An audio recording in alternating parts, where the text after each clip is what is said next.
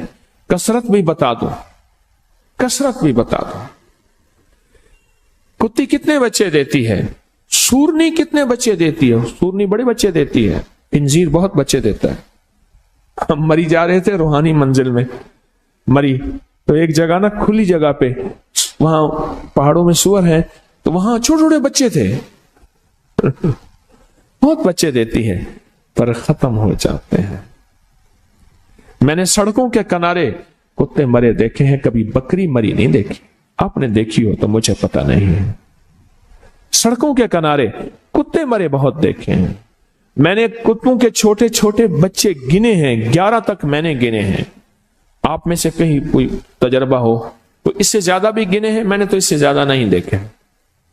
8 9 7 بچے ہوتے ہیں، ٹھیک؟ کوئی ایک بچہ، اگر یہ 11 زندہ رہ جاتے تو آج تو میرے خیال میں سڑکوں پہ جگہ نہ ہوتی، کتے ہی کتے ہوتے۔ کیوں؟ اللہ نے حلال میں، بکری میں برکت رکھی ہے، کتا حرام ہے، اللہ نے اس میں کثرت رکھی ہے، کثرت رکھی ہے، یعنی وہ زیادہ ہیں، برکت نہیں رکھی، برکت نہیں رکھی۔ قدرت کا نظام دیکھیں کہ اللہ نے سپنی جو ہوتی ہے، سانپ کی مادہ سپنی میں اولاد کی محبت نہیں رکھی۔ جو بچہ پیدا ہوتا ہے اس کو خود کھا جاتی ہے، جو بچہ پیدا ہوتا ہے اس کو خود کھا جاتی ہے، اور جو ادھر ادھر بھاگ کے نکل جاتا ہے وہ سانپ بن جاتا ہے۔ اگر وہ خود نہ کھاتی تو یہاں تو چونٹیوں کی طرح سانپ ہوتے۔ دل میں محبت اللہ نے رکھی ہے، سانپ کی سپنی کے اندر سے محبت نکال دے، اللہ ہی دلوں میں محبت ڈالتا ہے، اور محبت ڈال دے ماں کے دل میں، حالانکہ وہ بھی ماں ہے، پر اس کے دل میں اللہ نے اولاد کی محبت نہیں ڈالی۔